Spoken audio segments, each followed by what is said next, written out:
Hello, beautiful listeners. It's your host, Tembi Locke. Welcome to Lifted, a podcast that pulls back the curtain on creativity, resilience, and the extraordinary moments when everything changes. Amanda Riley is a costume designer with nearly 2 decades of experience working on television shows and films of all genres, from sitcoms to sci-fi to blockbuster action movies. You've seen her work on projects like Supergirl, Westworld, Spider-Man: No Way Home, and most recently, From Scratch. I had the pleasure of working with Amanda up close, talking about texture and color and the way fabric moves as she interpreted the scenes and characters of From Scratch from the inside out. But I also talked to her about spiritual journeys, travel, and love. She is a soulful creative and a woman who follows her intuition with remarkable clarity. And her work as a designer is jaw-droppingly beautiful. I promise you, this conversation will make you want to redo your wardrobe and perhaps redo or at least reimagine parts of your heart and life. Well, hello, Amanda. Welcome to the Lifted podcast. I'm so happy to have you here. Thank you so much. Thank you so much. I'm so happy to be here, Tembi. Thank you.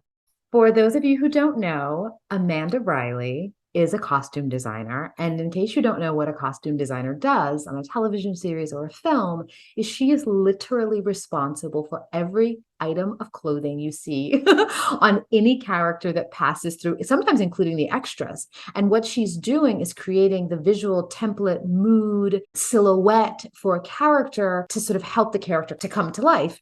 First of all, I want to just tell listeners, one of my first impressions of you is when we were on the From Scratch lot and I went to visit you in your department, so in the wardrobe department, in the costuming department. And I remember walking in and you feted the department in this most gorgeous, like I felt like I was walking into a living room. Like it didn't feel like I was in an office park building somewhere on a lot in Hollywood. And it reminded me of something I had kind of done for myself as a writer when we had our writer's room, which is that I fully decorated my writer's room office, which I later learned was kind of like an industry taboo because the idea is don't get too attached to your office because one day you could get fired. And if you're fired, you want to be able to walk out of here pretty quickly. And I was like, that is such a negative way to approach a job that you're excited about. But okay. So when I walked into your space, you owned that space. You made it so inviting, so full, so rich that I just wanted to curl up in your office and hang out for the longest time. Have you always done that with your spaces, or is that something you've come to later in your career? I think just because I like to be surrounded by things that are inspiring, and something that was so inspiring to me about this particular project is I was able to put so much work into my boards and into the research. And so part of what I decorated and used as a wallpaper in the office was the boards and the inspirations and the pictures of the actors and locations and different things, fabrics and swatches. And to me, I feel like as I'm sitting there and the days are long and we, kind of move into our spaces and this becomes our second home, I love to be surrounded by all of those little elements because I feel like they can speak to me in moments where I need to be refreshed and just kind of be comfortable. I mean, you had tapestries. There was tapestries. That's all I'm going to say. Amanda brings tapestry into life. And thank you for noticing that. Yes. I completely noticed. The artist in me completely noticed it. And I also thanked you because I knew that our actors, when they came in to meet you and to sort of interface with the production for the first time, once they had the job, you're the first point of contact. And so for you and that office to be the first point of contact was really sort of setting the stage and sort of setting the tone for kind of what, they might expect working on our show. For me, Amanda, I'm going to confess that as an actor for many years, I've walked into wardrobe fittings and often they aren't looking at me, meeting me eye to eye. They're just looking at me from the neck down, the whole time. And I used to always think this is so strange. It's almost like I'm here, but I'm not here. They're just paying attention to my body. And I think I understand why that happens, but could you sort of help listeners understand what that moment is and what you do? what we read on somebody's face has such a big part of how the entire costume plays in. But so much of what we see ends up being below the neck because that is our dress form, the body. That is our canvas that we're playing with. That's how we are figuring out the dimensions of how something's going to fit and how we end up working with what we are going to see before us. So it usually ends up being, okay, so, these are the clothes. Of course, there can be headbands and hats and jewelry and all those things, but there is kind of like a little interior running joke. It is like, okay, so we're dealing with everything below the neck, and I'll fit people sometimes, and people want to look down at the costume and see what I'm doing. And I'll just kind of say like, oh, if you don't mind just keeping your head level, because if it's a man or if I'm tying a tie or a woman, putting a necklace on or something or pinning somebody, it's so much easier just to have somebody standing straight because that is how we can understand exactly how something is going to be fitting in a proper way. So it's really interesting to have had that pointed out. It's definitely true. I'm very fascinated by your work. And I'm very fascinated about how you do your work because, as someone who's been an actor on the other side of it, I've always just sort of come in when all the kind of like decisions are pretty much made about what the character's going to look like. And I come in and I've got like 4 or 5 choices, sometimes maybe seven, of things to sort of try on. And it's kind of like, oh, okay, that's their idea of the character. Oh, let me fit in what I was thinking into that. Right. And sometimes they're very aligned and sometimes they're not. And either way, my job is to make it work.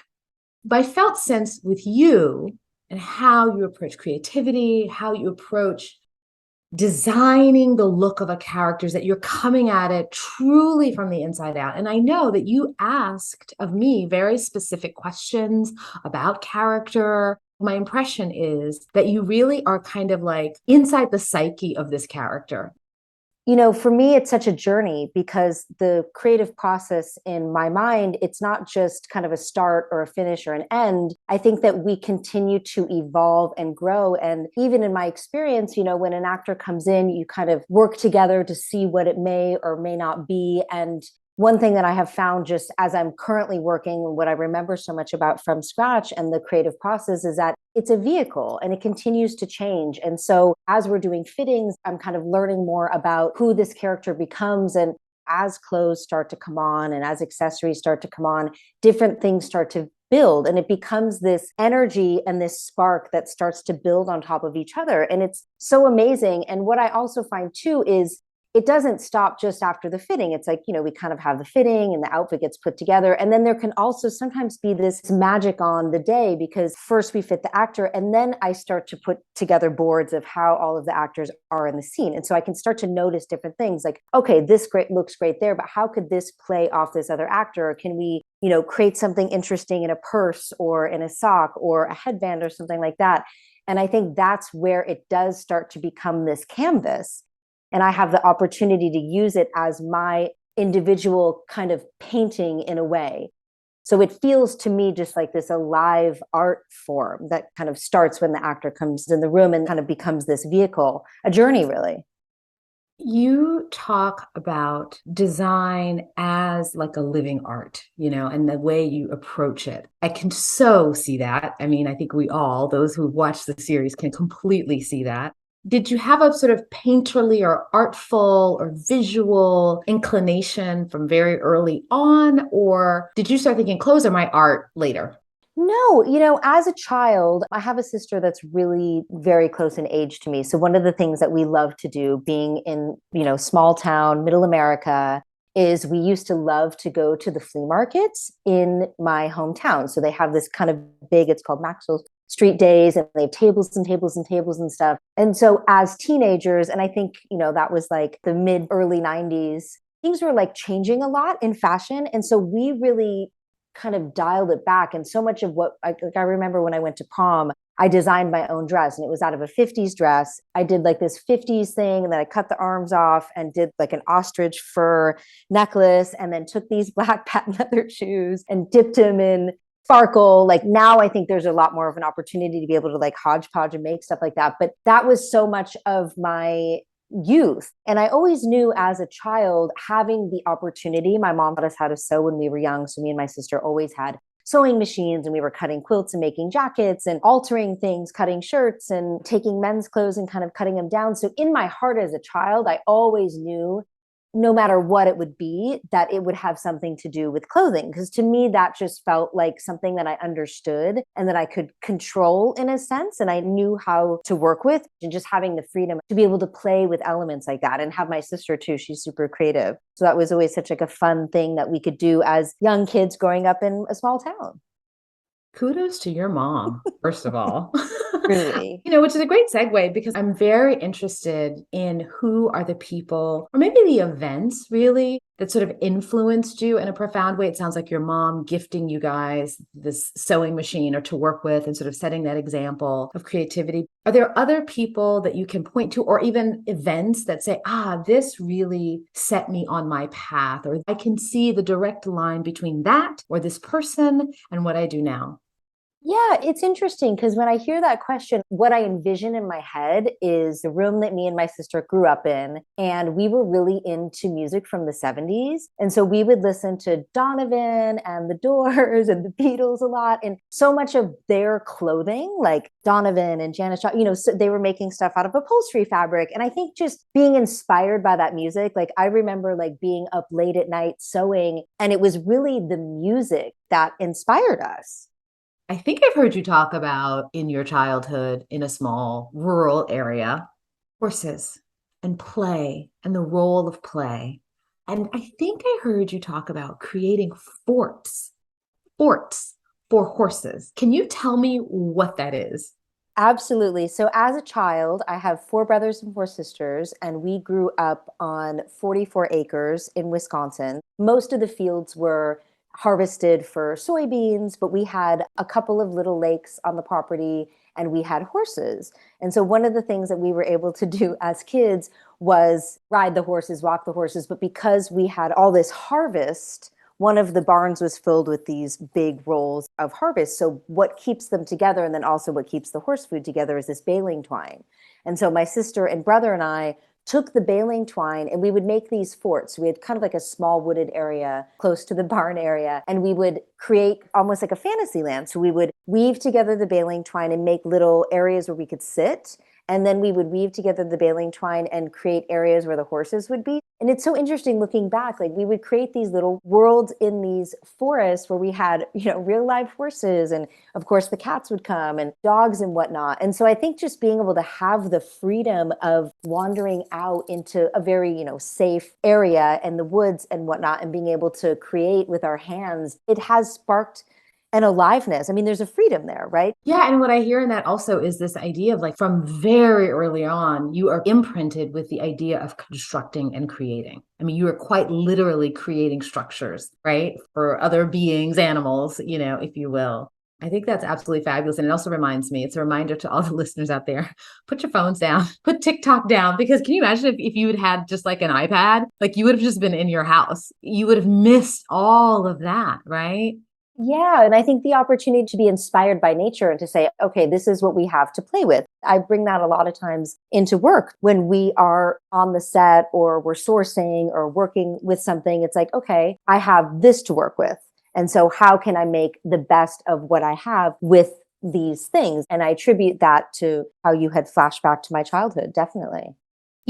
I love what you're saying about pulling from different timelines in terms of styles and clothing and sort of what they teach us about that moment in society. I had a friend tell me that clothing also follows the economy. And what I mean by that is she said, particularly, hemlines get longer when we're in a recession because people have less money to do things like go get waxed or get their nails done or toenail, whatever it is, like we cover up more because we're not. And I don't know, does that resonate with you?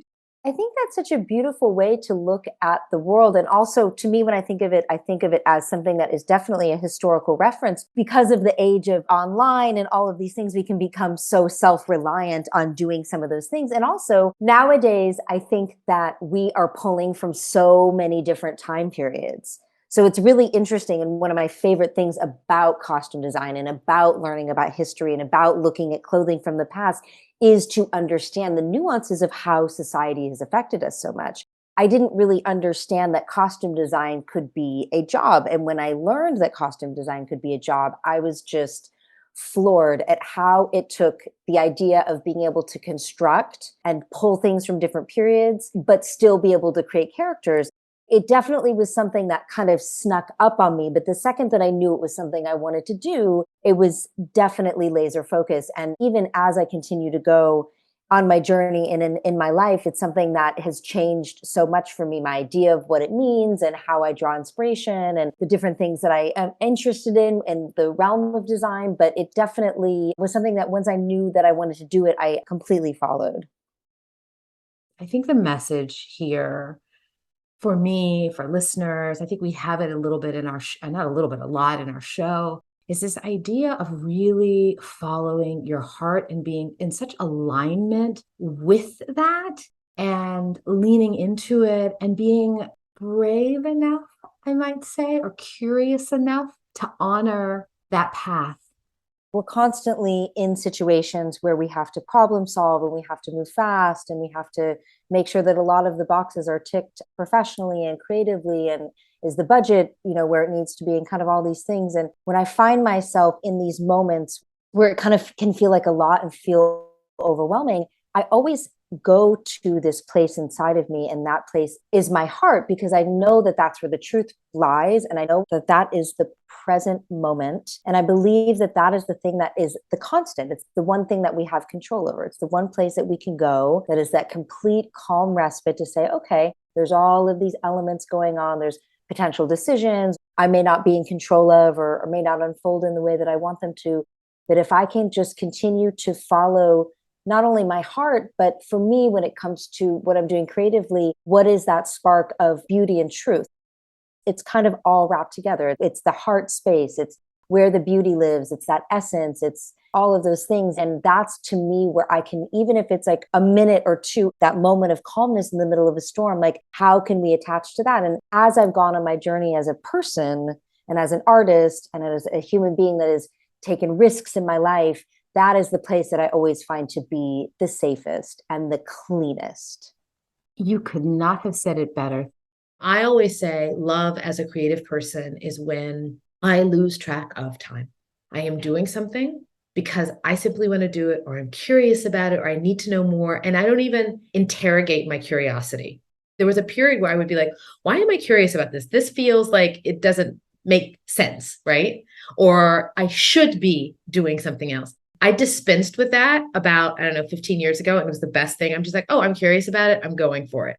And then you lose yourself in that. That's love. And you can follow that. And you can follow that to a career, which is what you have done quite elegantly and quite beautifully. And then you get to share that magic with other creators and with others, and now with the world, right? With all the work that you put out in the world. So, in some of those early professional experiences where maybe it didn't feel like the love, it felt like this is a good professional path, has all the right, sort of bells and whistles, but it doesn't quite feel like the love. Where's the bravery come in? Like, what does it look like for you to then switch gears? When I came to fashion school in LA, I moved to LA by myself. I didn't know anybody. I decided to just take a leap of faith and go to LA. I found an apartment on Craigslist. I paid 6 months in advance. At that time, we were kind of just getting into cell phones. So I'd MapQuested my way to school. And it ended up being the most incredible journey that I have ever taken. It's the journey of really trusting myself and going for it.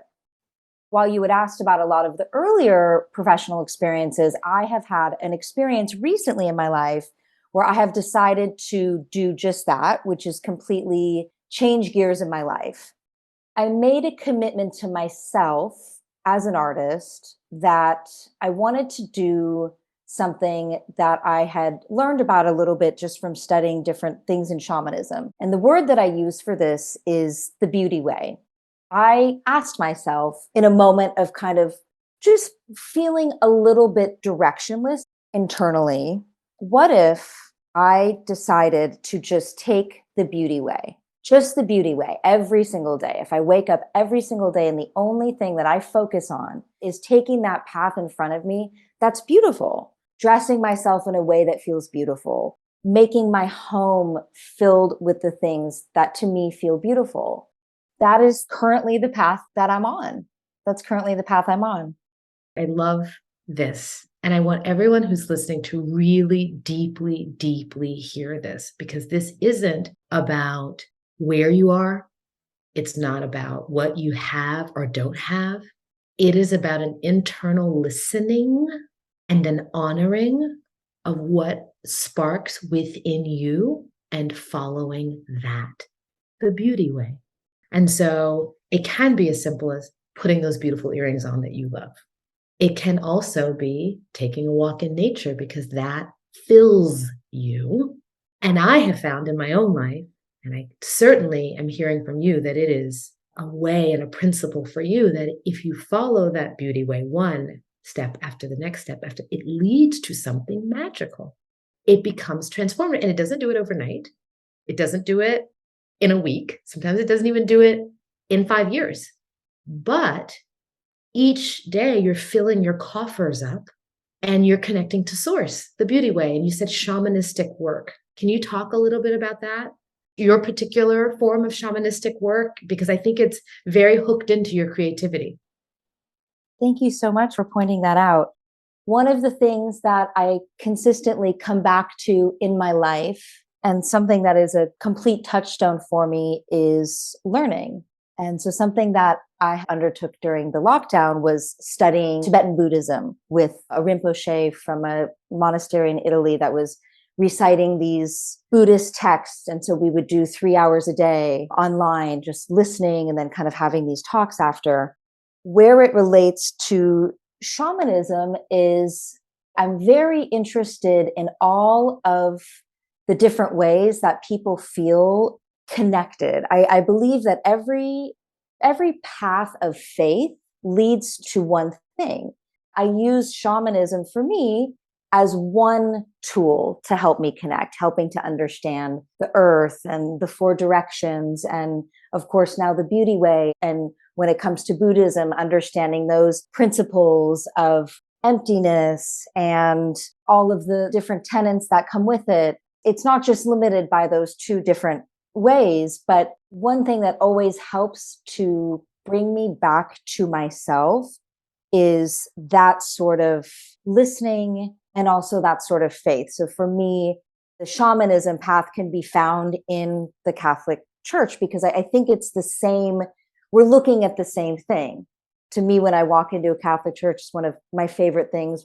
I love being surrounded by this architecture and the paintings and the people that have made these incredible cathedrals, and then sometimes they're monasteries, and sometimes they're temples and Machu Picchu in Peru, and all of these things. It just boils down to me for this incredible faith that is beyond what I can even comprehend, but I always use it as an opportunity to go back to when I might feel that I'm not sure what my next step is. Because as an artist, it can sometimes be walking forward, but only seeing a little bit ahead, and having the faith and the tools that exist within shamanism, within Buddhism, within the Catholic religion, and all these things to help to keep me strong and upright and moving forward in this loving way.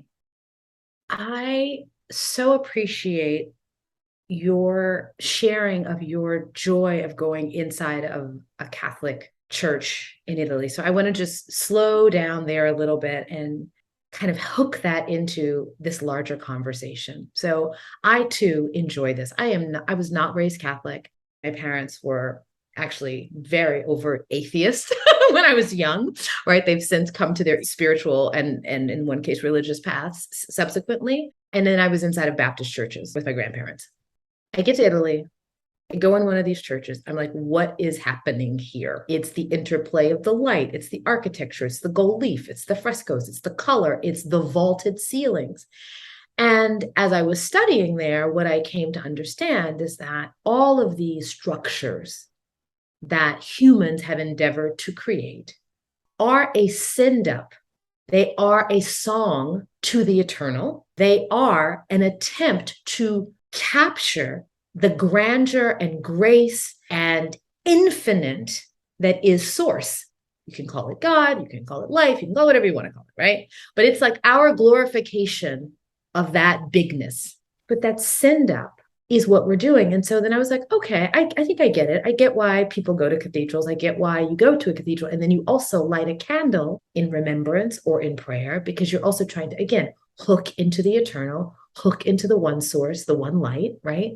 But then you break it down from an art point of view and from a creative point of view. And these masons, these artists, these creative people labored over many generations, sometimes for centuries. So they were saying, you know what? I'm putting this piece of gold leaf over here in this corner, and I may spend the next 10 years just doing that. And that's the job.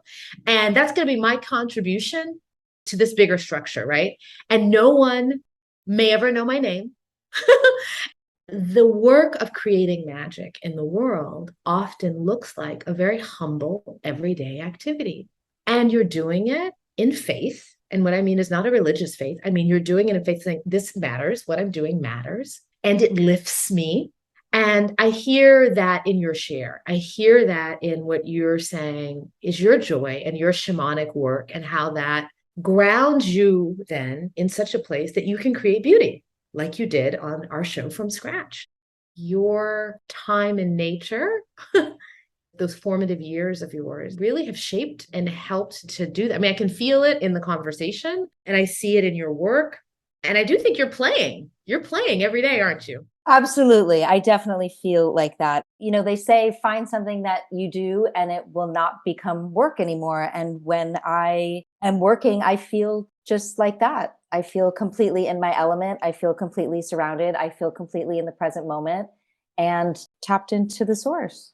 There's so many people along my path that I've been inspired by. I can't say that there's any one individual, but perhaps many. And some of these people include Beethoven and Jim Morrison and music and Audrey Hepburn and kind of all these people that in my mind have this kind of holy spirit of being able to like grab onto a current of something that's existing and ride it. And so the way that I work is I try to be quiet when it comes to a lot of outside influences in terms of what people are doing on other projects or what's a la mode in the world of fashion, and really try to tune internally and use all of the different tools that help me get through my daily life and to feel really balanced in my daily life. And I use those in my work. And so I like to think of it just as listening, really listening, because each project has a way of speaking to you. And each actor and each page of a script has a way of really speaking to you. And when I find that I'm feeling unclear, I allow myself to find those quiet moments and just listen to what the next step is. What are some of the ways that you meet obstacles? Is it that quiet listening that you were talking about? I would say in those moments, there becomes that you get to decide. I make a decision. Like, am I going to like freak out and not think that there are the answers? Or am I going to know in my heart of hearts that even though I looked through that entire rack and that one thing didn't appear, it's there. It's going to appear. The thing that I need is going to appear. It's going to happen. I know that it's going to happen. I have faith that it's going to happen. I have history that it's all going to arrive the way that it's supposed to. It's just making that decision to find the solution. Making the decision to find the solution. And that feels very grounded. Like even in hearing you say that, it's like, okay, there's chaos surrounding me. There's a lot of unknowns. Maybe there's a time pressure as well. But I internally have made the decision to find the solution. And that's not negating the chaos or negating the fact that, okay, this is going to be hard, maybe difficult, challenging, or, okay, I am freaking out. I really like that you shared that, because I think that's something we can all take with us in moments of crises, in moments of deep change. Is like, okay, I make the decision to find the solution. And then you trust in that. I know as a caregiver, which is a completely different thing, it's not costume designing by far, right? But you make the decision to find the solution, and that you don't have to do it on your own. You may, you know what I mean? You can ask for help. Absolutely. Most definitely. I think you can ask for help. And I think that in those times too, I can also admit to myself and even potentially the people around me, like, I don't have the answer in this moment, but we're going to find the solution and we're going to figure it out and we're going to do it together. And that's what's so fun about being on a team. And, we're working on this moving target and it has its own timeline and its own energy. And if there's no way we can really stop time, but we can become grounded in that moment when something isn't appearing right as we want it to. We rise and fall with each other's strengths and our weaknesses. And so it's never any one person, right? So are we all going to lift together? So the way that we can lift together is I now say, okay, Amanda has said she's going to make the decision to find the solution. I hear that. I'm going to calm down myself and know that a solution will be found. And then we go on about the work. I almost want to say I worship at the altar of what if. What I mean by that is that so many moments in my life, the path has changed because I asked the question, what if? What if I wrote a book? What if I dared to say, no, I'm going to adapt it? What if I go to Italy? What if, oh, I do decide I'm going to have a wedding in Italy and I've got 2 cents in my pocket, but hey, I don't know, right? Like the what if question, what if I could rebuild my life after my husband has passed? What does that look like? So the what if is big. Like asking yourself the what if is like a big thing. But then the second part to that is what you said. I make the decision to find a solution. This is a perfect pivot to talk a little bit about from scratch. And I want to go right to an episode that is a costuming feat for me to have watched and to have experienced. We know that in this episode, episode 103, there is a scene with a wedding dress. This is our wedding episode. And for me, having my actual wedding dress recreated on screen was incredible. And the story of that was a what if I followed the what if, right? Because I asked myself, what if they could actually use the actual dress I wore, not the physical one, but they could remake it? What if? Then I reached out to Amsale, the designer. They agreed. And before we knew it, it turned out to be better than our original ideas, which were trying all these different other kinds of wedding dresses, right? Did you feel that as a designer that we had on to something magical by asking what if? Absolutely. I think the opportunity to be able to have that exact dress was such a magical part of the story. And then all of the other pieces fell so beautifully around it. It's just visual eye candy. I can't imagine that there is another dress at all. It was so perfect. It looked so beautiful on Zoe. They literally made the dress, we put it on her, and it was perfect. It's one of those things that rarely happens. It was another one of those beautiful, magical, from scratch moments where it just arrived like little doves had dropped it off and she put it on and it was perfect. And when I think about the episode and I think about my favorite scene of the episode, I think about the moment where the family gets off the bus for the first time in Italy. And as a costume designer, to be able to just like take it up a notch to that level, and it's not a big moment, but it was jam packed and it meant so much. And so when I reflect as to what to me felt like such a great moment of that episode to be a part of design wise, it was that one. Because I feel like there's so much flavor in it. Well, Attic and I certainly felt it at Video Village when we were watching and we saw the scene on set and they were coming out. We're like, oh my God, this feels like the cousins. They've just gotten here. Attic and I were howling at Video Village just at the look of it. You talk a lot about the fact that you tell a story with a look, finished look that a character has. What story did you want to tell for Amy and Lena when they first got to Sicily? Because I did feel like I was rewatching it recently and I saw how like they'd have this big swell of the wedding, right? The wedding happens and then they're getting off this train. The clothes suddenly felt super relaxed and like the fabrics just fell with ease. And it suddenly was like, oh, energetically, yeah, they're in their honeymoon, but this new place is even reflected in the clothing.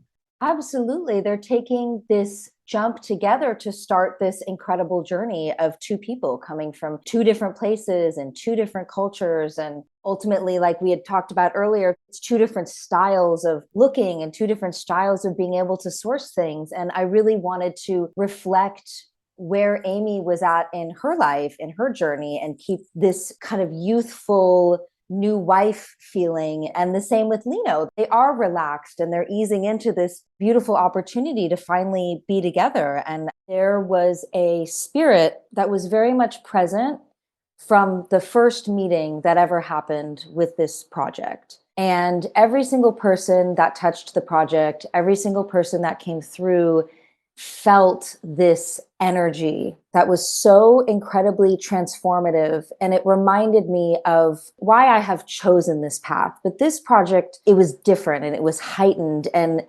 it brought together these souls and these people that all had the absolute same goal. And it was to be able to embody this story in the highest possible way, with the most integrity, with the most love. It didn't matter what it took. But to be able to work on a project like that, I can't say that I would like to do it any other way. Thank you. Thank you for reflecting that back to me. I mean, we certainly set out to create that space that we could all step into and with integrity and safety and love, do that work and then help that it be lifted. You know, Attic and I talked about that a lot, but to hear that from you and to know, like, I think once you know that you can work that way and that you can be in concert with others in that way, that you get to do your highest and best work, you seek it out more. You've made me feel very happy and joyous today. So thank you for being with me here on the Lifted podcast. I wish you all the best. MB, thank you so much. So much. You're beautiful. Thank you for existing. Thank you for all of the offerings and the opportunity, truly. This conversation with Amanda has reminded me of the power of choosing the path of beauty every day, in small and big ways, and how in doing so we stay open to the magic, we ignite our curiosity, and we lift our lives, and that the wisdom we gather along the way is shamanic, spiritual, and utterly transformational. Lifted is developed, written, and produced by me and my one-woman producing team, Celia Cates. It is edited by Jamie Moss. Thank you for joining us. Stay tuned for our next inspiring episode.